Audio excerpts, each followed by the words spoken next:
Betty should have been up there long ago, but we are happy and we are very proud of her. We need outside training to prepare our women for these positions. I think it starts first and foremost with creating systems, policy, culturally, politically, that is committed to ensuring that women can enter these opportunities. You have to perform 10 times better than a man to get into public life, except for positions that are tokenistic.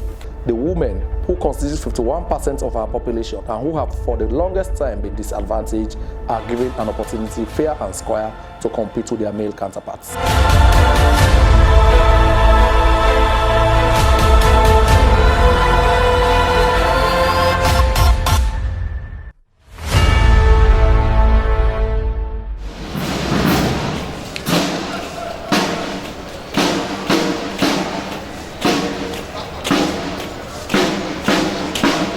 A woman in a man's world.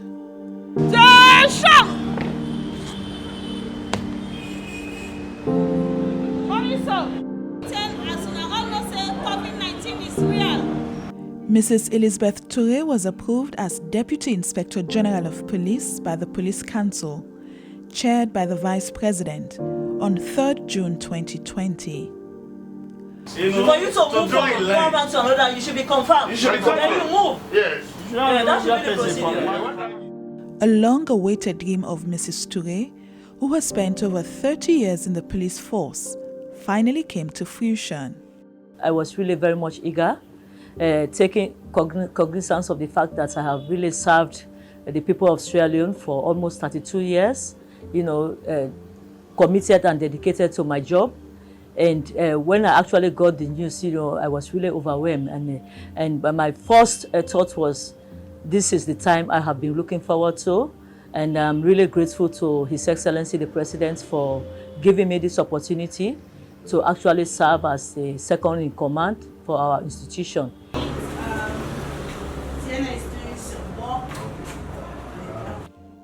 Prior to her appointment, civil society organizations have been campaigning for women to occupy leadership roles in the Sierra Leone Police. This is the first time a woman is occupying the second highest position in the Sierra Leone Police. This is brilliant move for women's empowerment and the issue of governance in Sierra Leone, in West Africa, and from a sub-regional perspective, to see a woman being the number 2 in the police force, the very architecture responsible for peace and stability in the country. This is not the first time Mrs. Turay is making history. She was the first woman to hold the position of Director of Operations in the Sierra Leone Police. She left a legacy in that position. I have always repeat history in terms of, providing service to the people of Sierra Leone. The first female regional commander for the East region, and the first Director of Operations, female Director of Operations, and now today I'm the first female Deputy Inspector General of Police. I actually worked as Director of Operations for 3 years. Fall out! It actually entails so much being the Director of Operations. You have to coordinate all operational activities with the regional commanders, and you have to get all the reports on daily basis for the information of the Inspector General of Police and His Excellency, and as well as the Vice President. And when it comes to major events, you have to coordinate everything. Since the end of the war, the police has groomed so many women, but only a few have been able to elbow their way to the top and change the face and image of the Sierra Leone Police. But this male chauvinistic thing of elbowing women out, if I had not been strong enough, I would not have even attained the position of Assistant Inspector General. I was the first woman to be AIG. But where did that take me? Nowhere, because nobody was prepared to take me beyond where I had frog-leaped myself to. I worked hard, I was passionate, I lived, sleep, eat, drink, police. I love the profession. But nobody out there is encouraging you to keep moving forward. And this is what is going to happen to Betty. Like she keeps saying, no, I have 2 more years. Fine, you have 2 more years. 2 more years is a long time for you to achieve something, leave your mark, leave a legacy. But have they been fair to her? No, they haven't. Instead, it's who is the next male officer? Who is the next man? It's never who is the next woman or ever who is the first woman. But I hope that within these 2 years, Betty lays that roadmap where other women will be considered at a much younger age to come on board and occupy such position. In a male-dominated profession, for a woman to succeed, she needs to work 10 times harder than men. The challenges are numerous. You can be elbowed out of office or bullied if you're weak. Nasu Fofana was a gender advisor to former President Nkrumah and is the author of a new book, Leave It to Nasu. The journey, according to her, was tough and rough. I used to sometimes attend the executive management board of the Sierra Leone Police, and I saw firsthand how sometimes it could be difficult for women to be at that level. Okay, there were 3 women and maybe about 15 men. Okay, and so away from the police force or the forces, what we need outside training to prepare our women, for these positions, because it's one thing giving them the position or them attaining the position. I don't even want to say giving them, it's that's tokenism.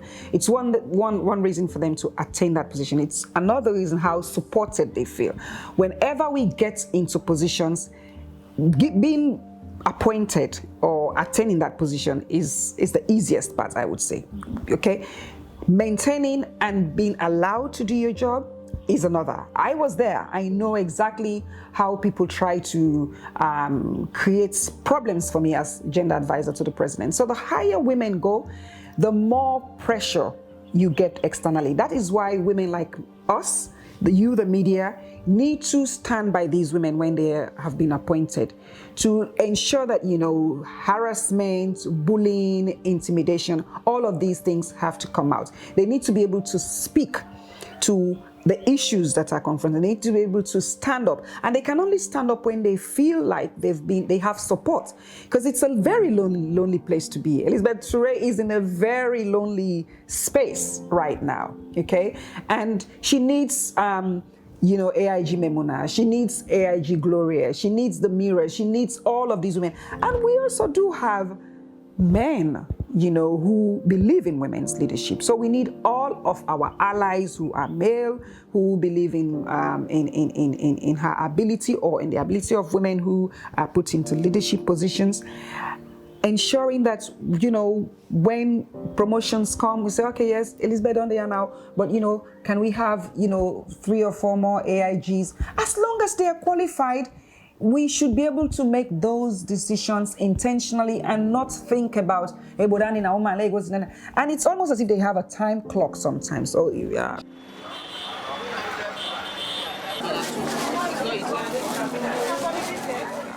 But how can women emerge as strong leaders and break barriers in society? Fatou Wuri is a social justice advocate who is passionate about gender equity and female leadership. She believes that women should be given the opportunity to prove themselves worthy. So I truly believe that women can emerge as strong leaders in multiple ways. I think that it's really important that we don't just put the onus on women to develop the skill sets and to access the opportunities that will put them in leadership positions. I think it starts first and foremost with creating systems, policy, culturally, politically, that is committed to ensuring that women can enter these opportunities, can enter these doors of opportunities to be able to serve their country at the highest level. Madam Kadi Fakondo is a former Assistant Inspector General who served as gender advisor to the South Sudan National Police Service and consulted for UNICEF in Liberia. During her time at the Sierra Leone Police, she was a force to reckon with. So is AIG Memuna Conte Jallo. The area boys are terrified of her. A woman whose work hardly goes unnoticed. Another strong woman in the police in the east end of Freetown is Chief Superintendent of Police Hilary Sao Lamin Kano. She joined the force immediately after 5th form. Gradually and with determination, she empowered herself by going to university because she wanted to learn the job and had a vision of advancing upwards in the police. I came into the force as a 5th grade or from 5 after I sat the GCO level with a very good result, but because of circumstances, my father was was a corporal. He could not afford paying my fees, so we decided that he should send my elder sister to college so that my sister can go enroll into the nursing field. So I said, okay, let me see what I could do. So during that first 2-3 years, it was really, really difficult for me. But after a while, I have to make up my mind and enroll into enrolled at Mintimagai College of Education and Technology. Well, I actually wanted for people to know that it's not everybody or the force, how they perceive the police or how they perceive the individual or different sets of people that they are like this, they are like this. It is you, the individual self, who will let people think about you, so that's kept me going, that let me do something to change the perception of people against women, that police women are like this, police women are like this, they are just there to carry basket, or they are just there to do minor jobs, they are not there to reach the rank of leadership or administrative level.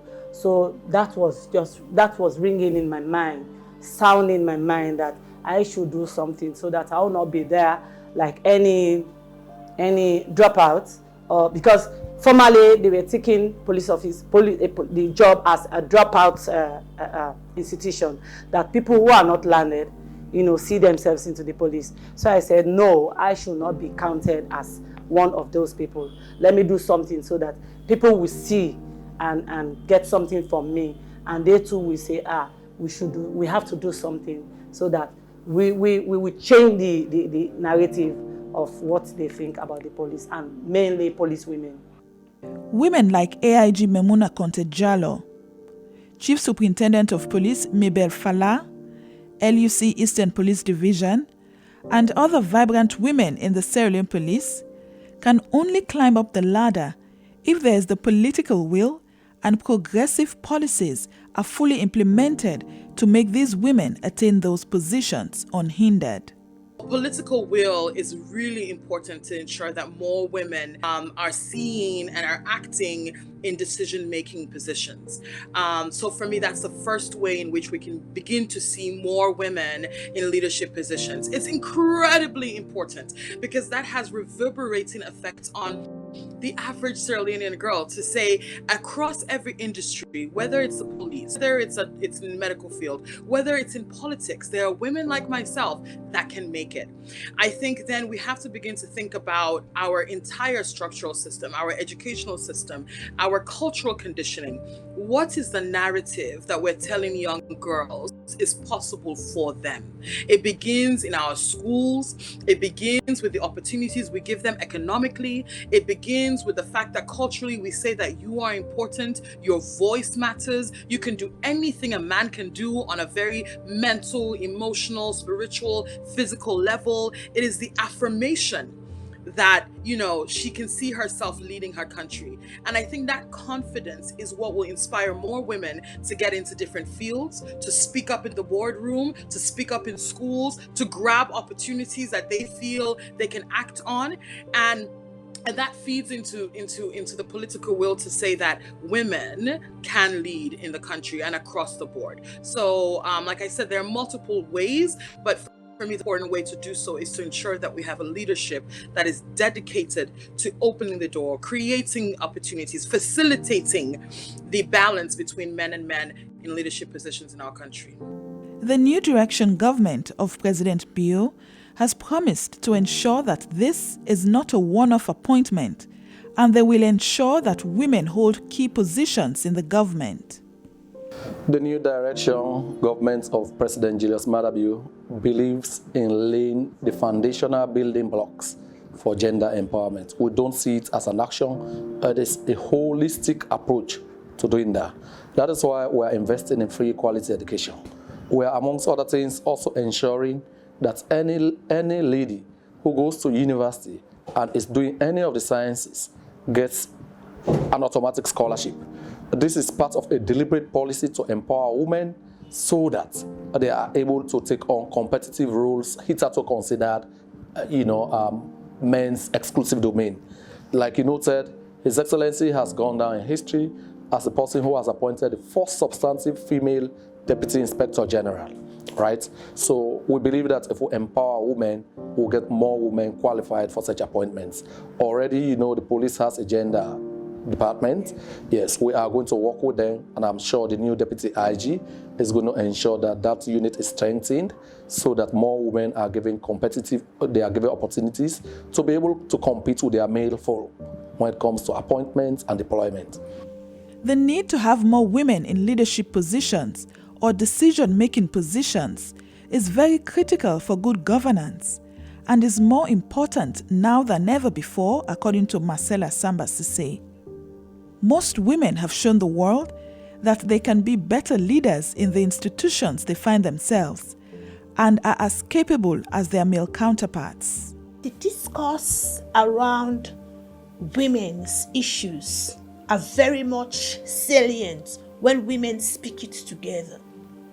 You cannot understand, a man would understand what it means when the wife gets pregnant, but a woman would conceptualize from a policy perspective what maternal mortality means, because she can identify with the fact of what 9 months of pregnancy and delivery mean, and to make sure that that baby is delivered in dignity. So that's why we believe that getting women to be in position where decisions are made, especially when they have lived the experience, they will be able to lay bare exactly how they feel to make policy work, not just for the state, but make policy work to emancipate both women and girls in the society.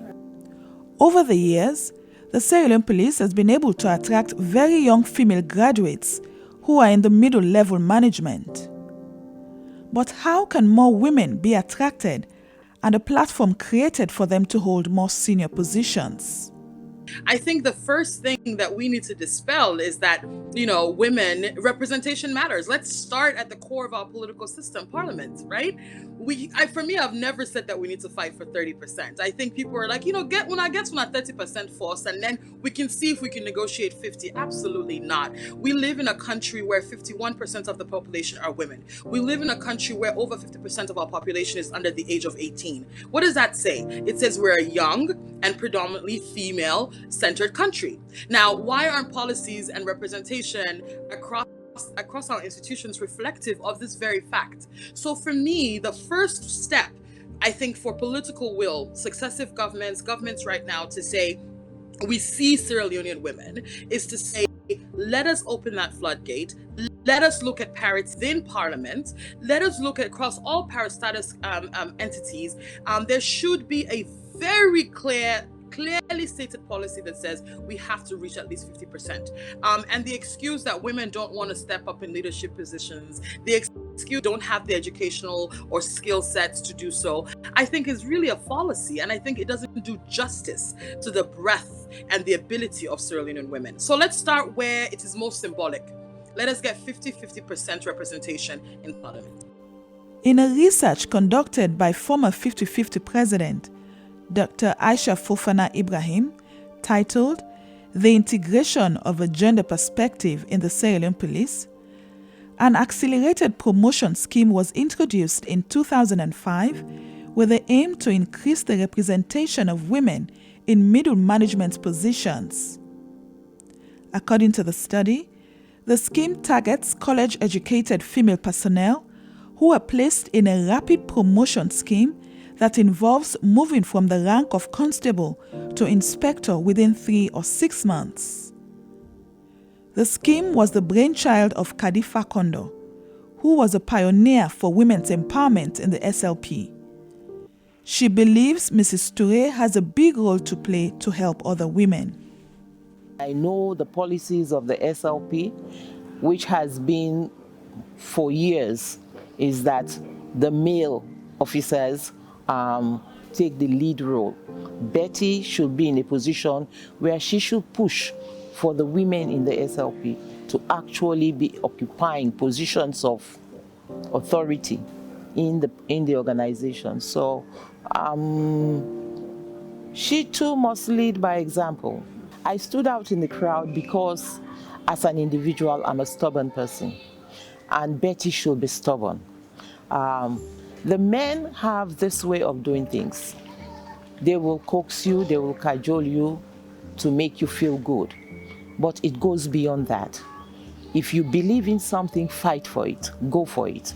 Especially when you want to leave a legacy behind of women occupying positions or women coming up with initiatives where they can be heard, where they can be seen, and where, especially in the security sector. So Betty should not just be sitting back and waiting for them to say, do this or do that. Betty should be looking out, meeting with the women.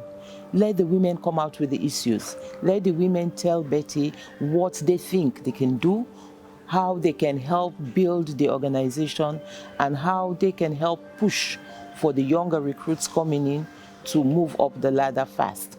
It's going to be a slow process.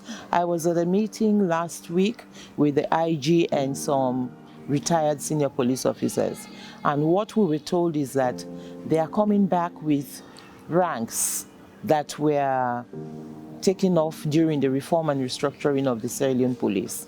If that is the case, then Betty should take the lead in addressing issues that concern women.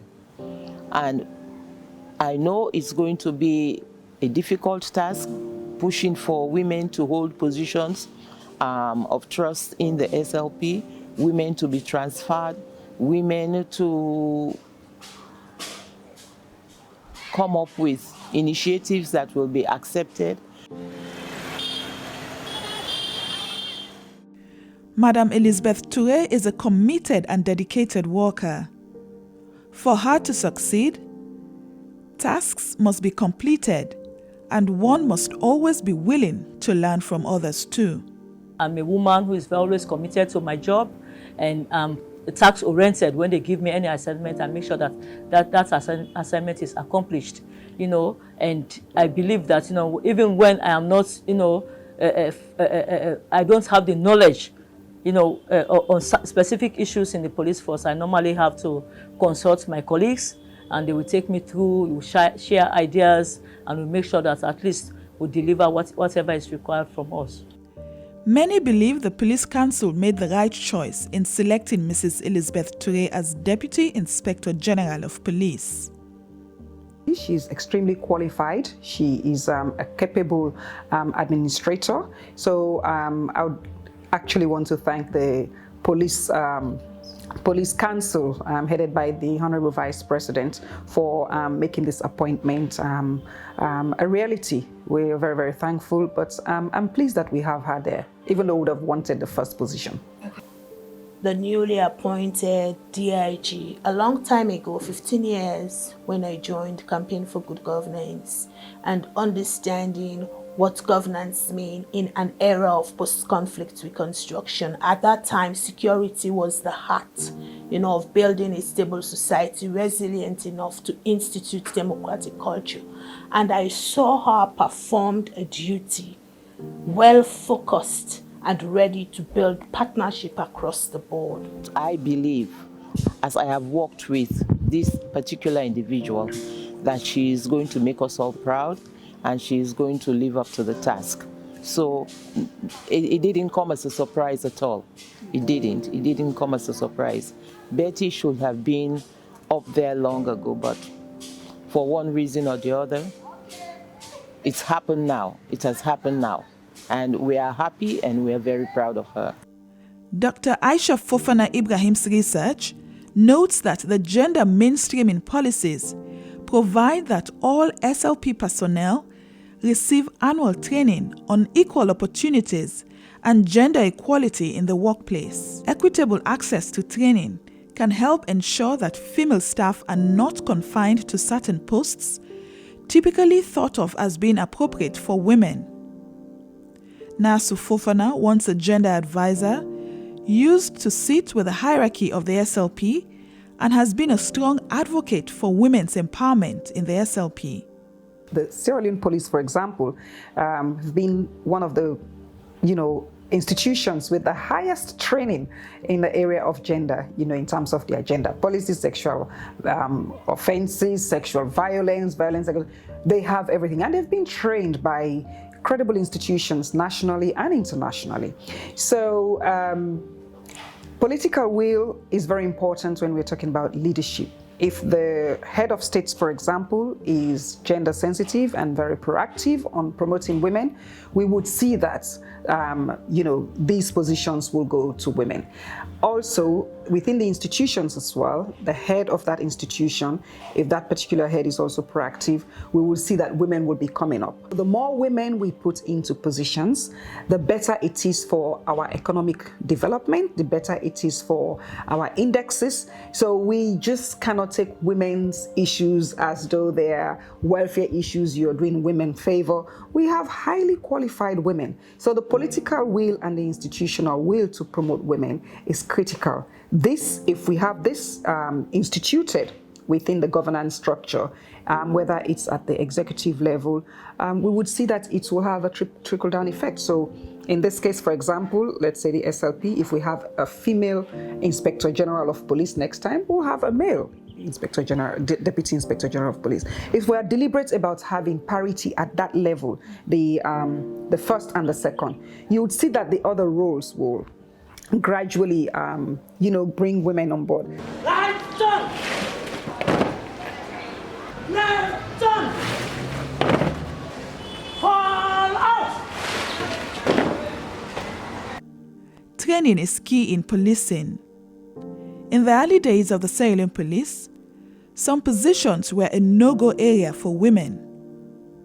But strong women like the newly appointed Deputy IG and Madam Kadifa Kondo paved the way for more women to be recognized in the police force. The past leadership, there has been a lot of transformation as far as creating an equal platform for men and women in the organization. As I speak to you, we have a good number of female police officers now at strategic location, even at the executive management board. Although the number, we are still striving to have more female at that level, but thank God we have fair representation. At this moment we have 3, and we also have women as local unit commanders, and women manning various departments as heads of departments, stations and posts.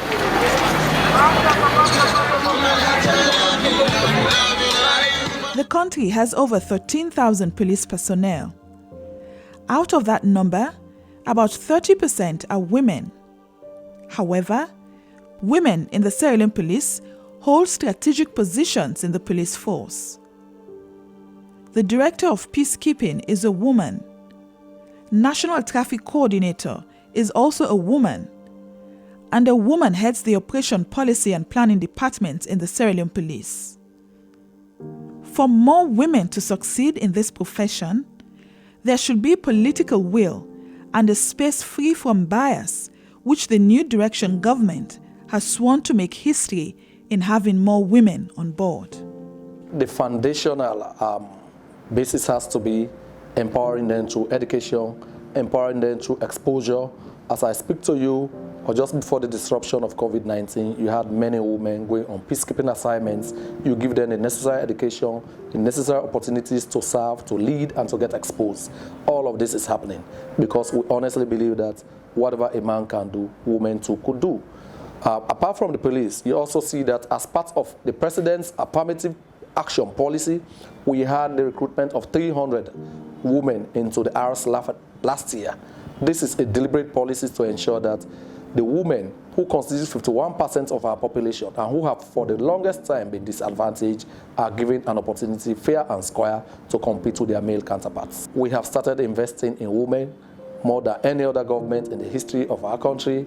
We want to empower them not only through education, but through exposure, through experience sharing, and through giving them the right opportunities like we have started demonstrating.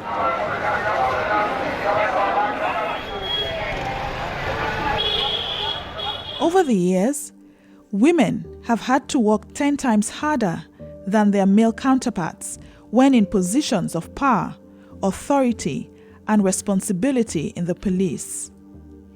This put more pressure on women to prove themselves beyond all measures.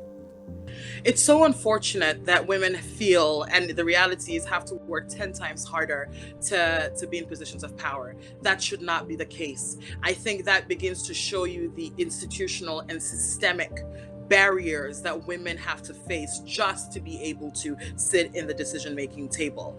And first of all, it's just the mere, it's the doubting of our capabilities, right? We don't have equitable and fair pathways to be recognized for the work that we do. We often feel as though we have to result in having a godfather, having a godmother, you know, being tokenized as the woman that can make it to the decision-making table. We work so hard to get there that sometimes we don't do enough work when we're there to leave the door open for the next generation of young women. Every time a woman says that she feels like she has to work 10 times harder to prove her worth, her technical capacity, her tenacity to deliver, it reflects on the way in which our society and our government is failing over 50% of its population. It is saying that women, we see you, but we don't recognize you. And I think it's really, it's a very clear gap. It's a very clear barrier. And there's a real opportunity to transform that in tangible ways. Women have always given people the solutions to how we have a more equitable society. Now, the question is, are men in general willing to shift that and to share power? And I truly believe that with the consistent advocacy, with the consistent activism of women and also men who are interested in and understand the power in having women in leadership positions, that this can change sometime soon. But it's unfortunate that it's sad that we continue to as women feel as though in very real ways, right? In very real ways, limited opportunities, limited economic opportunities, limited political opportunities. And when we do enter places of politics, we feel physically unsafe, personally unsafe. We're incredibly persecuted by those that are meant to protect us. It remains a huge problem, and it really doesn't have to be this way. We don't have that many women who get into these positions to be able to give accounts, and some women who are there are very, very scared of sharing. It is a very, very dangerous. It's a landmine being there, but it can be done. But they want you, on top of the intimidation, on top of the cost, on top of the sexual harassment, on top of everything else, they want you to perform beyond like 2-3 times more than, okay? And it is there. It is ingrained into our culture. So the women, when they go there, again, this is where I continue to say preparation and, you know, support. When they are there, because they are there and they have all of these pressures compounded with their home pressure as well, they don't want to fail. They don't want to fail themselves. They don't want to fail society. They don't want to, because everything they do there, every step is judged. You know, they're talking, they're woman and kids, let them give them position, but they're not ready. Okay, so we have everything that works against us. So women naturally feel like they have to work 10 times. You know? So we need to disrupt that. We need to find a way of letting people know that now we don't need to work. We need to work, you know, as required, but we don't need to overprove ourselves. You want to prove yourself to yourself and to ensure that what the mandate you've been given has been delivered. You know, you've delivered on your mandate, but not deliver to societal expectations, which is most of the time. In fact, that sometimes distracts people from their actual mandate, but they only do it to women. The challenges in a male-dominated profession like policing can be very demanding. Elizabeth Turay, however, seems to have a fair idea of how to work with the opposite sex to be able to achieve their goal. One thing about me is my human relationship is very good. You know, I believe that, you know, even at the workplace, I have to interact with men and women. And it will interest you to know that, you know, I'm more closer to the men than women. Yeah, because, you know, I have to tap into their knowledge. And even with the women, the men, you know, they have actually embraced me because of my good rapport, my interaction with them. Yeah, we are women, but I actually wanted to break the ceiling. We are in, you know, to the marginalization among the men, that the organization is a no-go area for women. So I actually wanted to bridge that gap so that at least men can actually understand that in as much as they have to provide service to the people of Sierra Leone, the women also have a stake in terms of service delivery. That was your own strategy? Yes, that was my strategy. So I got closer to the men to let them understand that it's hard time for them to accept the women. Like I said, I had an opportunity to work in various stations and posts. If you don't get closer to them, they have this mindset, like I was saying, they have this mindset that the institution is a no-go area for women. So you should come up with a strategy that will actually bridge that gap. So I thought the best strategy was to get closer to them so that we have time to sit, to discuss, and let them understand that in as much as we appreciate their role in terms of service delivery, they also need to appreciate the women, that they have the stake in providing security and safety for the people of Sierra Leone. So that was how I actually bridged the gap, you know, with my presence, you know.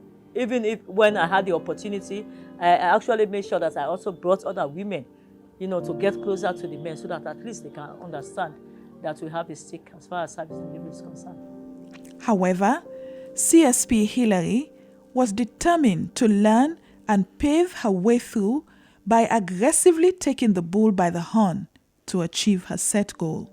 I was not fortunate to have to go to the higher studies, which is the university. I had to take the exam again so that I could get my English language, you know. So I had to sit into classroom, get people to study me. Uniform as well? No, not in my police uniform. Oh, you were still a police officer? Yes, I was still a police officer. So I had to go back to class, get in some syndicate classes, try to get the subject that I wanted, and then I pursue at the Fobe College. Yeah. I studied social work, and I'm just doing my thesis now in Masters in Philosophy. As constable, I worked as constable for 11 good years with male counterparts. So we are doing things, you know, together. We understand each other. We'll go out on operations. We do our operations. We come back. If it is as charge office, we work there. You know, if at lockup, we'll work there. If I don't know something, I will ask them. Come and tell me something, come and teach me something, how to enter, report, you know. If we go out, they will say, no, you stay back. I say, no, I will not stay back. I have to go. Even to arrest male suspects, I do go forward to arrest them and then hand them over to the male counterpart. And then when it is time to arrest the female suspect, they will say, Hillary, go ahead and arrest the female counterpart. So we do things, we do things in coordination. I cooperate with them. I don't say, because I'm a woman, I don't go close to them. I just feel we are all the same. Sometimes I even say, don't say WPC, but say PC. It means police constable. You know, that differentiation should not be there. We are all the same. We do things in common. CSP Mabel Fala, LUC Eastern Police Division, has spent over 30 years in the police force and is in charge of one of the hotspot areas in the city of Freetown. This is a clear indication that women can do what men can do. With her teaching background, she has been able to apply those skills in policing to handle the difficult tasks that confront her. Whatever I say, I do.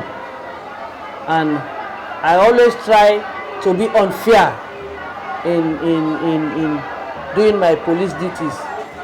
And I don't encourage sentiments from no matter the quarter you come from. I always stand strong for the truth. It seems all eyes are on the Deputy Inspector General of Police. She has vowed to promote women's issues and leave a legacy that other women in the force would emulate. As a woman, I should always have that focus that if I'm leaving, then I should not leave a vacuum. There are other competent women, in the force. And we have even spotted them, we have identified them, and they are doing remarkably well. So all these wise will be encouraging them that come 2022 or beyond, if Mrs. Turay takes her exit, then we expect more women to actually take strategic position. And it is happening. That is my dream, and we'll continue to pursue it. Others wholeheartedly support her drive and even have an idea of what she should be doing to have more women on board to make a difference and bring positive change in the Sierra Leone Police. I mean, all eyes are on her across the board because she's the first, and she will definitely make a mark. I know she's a woman of virtue and she's a woman of courage, and she has this thing about her to learn. At every stage, she's a good listener. Expect that she would use whatever opportunity that she has to bring more women on board as AIGs, as CPOs, and even at the lower ranks. She needs to work hard. If she's going to work hard, she needs to work hard for justice for women and girls in this country. She needs to ensure that she leaves a legacy of having brought on board more women, so she doesn't leave a vacuum. We know also that it is not entirely up to her, but we're all going to give her the support that she requires. My advice to Betty is to fight her way through, make things happen, especially for the women. All the women in the SLP, well, most of the women that I've spoken to are really excited about her being the Deputy Inspector General. And I know the policies of the SLP, which has been for years, is that the male officers take the lead role. Betty should be in a position where she should push for the women in the SLP to actually be occupying positions of authority in the organizations. I think it's fair that we always overburden women in these positions of power to completely shift very rigid systems that are designed for men. I think there are ways that she probably has always done it in her career, and I think there are ways she can continue to do so. And that's in creating very tangible pathways for more women to join the police force, for more women to accelerate and advance within the police force, for more women to be trained and access training to further develop their skill sets. Because if the data in the police force, because she can use evidence to justify equitable solutions, right? If the data is saying that women in the police force are less likely to advance, if women in the police force experience higher amounts of violence, if women in the police force, for example, don't feel heard, this is a fantastic opportunity for her to shift that. But I recognize that she can't change everything. She has to work within the system. She has to work for all Sierra Leoneans. So I commend her. I wish her the best of luck. And whatever changes that she's able to enact for all women, especially for women who want to serve the security of our country, I'd be incredibly delighted to see that and proud of what she can achieve. Feminists and civil society groups hope women will continue to break barriers and blaze the trail in the police force. Most of the women who hold strategic positions in the police force now serve as mentors for other women in the force.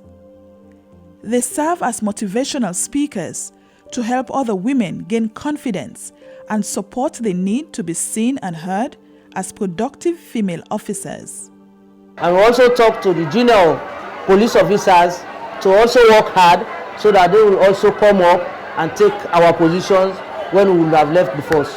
after me graduating from Milton Magai, people asked me to go to work at the traffic division. I said, no, I'm not going there. They said, why? I said, I was trained as a teacher, so what I have to do is to go to the police training school and help develop the police training school. And when I went there, I did my own best to see how best I could support the training school to assist in talking to, not only to teach, you know, but also talk to little girls or women that join the force to get something from me, that I came in as this level, but look at me today, you know, they can get something. So with my advice, my mentoring, my support to them, they too, you know, get a lot from me. And from there, I did not stop there. I had to do more, and at that time, I was not fortunate to have to go to the higher studies, which is the university. I had to take the exam again so that I could get my English language, you know. So I had to sit into classroom, get people to study. So I had to go back to class, get in some syndicate classes, try to get the subject that I wanted, and then I pursue at the Fobe College. Yeah. I study social work, and I'm just doing my thesis now in Masters in Philosophy. We have actually created a level playing field for men and women in the institution. Before, you know, decades back, it was a no-go area for women. Even when we had the few women, it was very difficult to actually, you know, spot them out. You know, they were marginalized, you know, they were given, you know, specific roles to perform as female police officers, unlike the men, you know. So what I have been doing over the years is to actually encourage more women through mentoring and coaching. You know, we have the Female Staff Association that exists in the police force. As I speak to you, I have even, you know, asked the senior police officers. I'll be addressing some female police officers at the Kinton officers mess tomorrow. So at least we actually work out strategies how we are going to get more women, you know, in terms of providing services in the divisions, strategic deployments, and even when it comes to administrative and operational functions. Okay. So we are encouraging them. I'm not alone. I have the likes of Gloria Tarwali, AIG Memuna, and other female superintendent officers who are very much enthusiastic, you know, for us to actually promote more women. So we are working together, and we have actually, you know, engaged our women that it's high time to actually display their potentials. You know, they should not be sitting back, looking forward to the men to do the job. And we have been doing that, you know, for over a while. You know, I saw Madam Khalifa Kondo lead with professionalism in Sierra Leone. She was not just a professional, she was astute. When you see her, you see an epitome of discipline and professionalism in her. And I long for those days where, as a young girl coming into this space, I saw, and those were the images, you know, of aspiration we have. I long for a society where young girls would have women of affluence and influence to look up to. And indeed, it's very important. That's why I said it would have been very good at this time, especially when the iron is hot, to hit it hard and get Madam Elizabeth, for the young girls to see and aspire to such, you know, a position of influence. Also, there are women who are brilliant, who are charismatic, who are committed, who are focused, and resilient as their male counterparts. So their gender should not be a disadvantage. 1, 2, 3, 4. The task now is in the hands of the Deputy Inspector General of Police to see that more qualified women are trained and appointed to top management positions. To Betty, I must say, be strong. Stay committed, stay focused. Look out for the women who come to you for support. That's another area that Betty should pay attention to. Listen to the women. Listen to the women. And to the men up there. This is a fine opportunity for all women. Support her. Don't fight Betty. Don't go behind her back and say she's not competent, she's not strong, she's not capable. She is, if you give her the support. She cannot do it alone. So give her the opportunity to work and let her have the free hand to do what she wants to do. I've noticed, talking to the IGP and to Betty, that the IGP is very excited about Betty being the DIG. I've noticed that. I have spoken to him. So I'll just say keep encouraging Betty. Keep giving Betty the opportunity to speak up and speak out when it is necessary. Keep reminding those officers who think that Betty should not be occupying that office, that Betty is there to stay, and she's going to, if possible, when Sovola goes out, Betty should be the next IG. I want to see a female IG before I leave this earth. I want to see a female IG in that office, occupying that office, before I take my exit out of this world. That would have been a dream fulfilled. I see great future for women in the police force, because from my own days, 1992 to now, we see a lot of women coming in as graduates, women that are having potentials of going up there to take leadership position. So my advice for all the women down there is to get something to do so that they too can come up, and education is key, you know, and they should also take their job very seriously. And the perception of that, saying that women cannot do it, they should wipe that off their mind. Women can do anything if they are determined to do it, notwithstanding they being a woman. I know a lot of women are going through the mill, right? So you can't shut the door after her. It is possible, you know. They might even produce an inspector general someday. With President Bio's very lavish investment in education, particularly education of women, you never know what that will produce. So let's wait and see. But you know, the usual prejudices are no more. The glass ceiling is being cracked to a point that is almost half broken.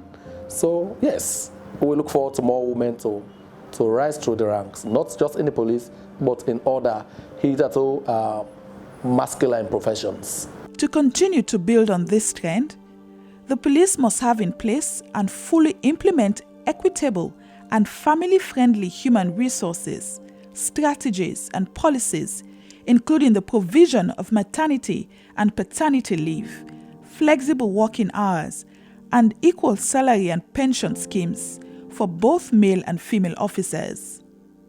These and other policies that encourage gender equality and discourage sexual harassment will ensure that the Sierra Leone Police becomes a model in building a more inclusive police in Africa.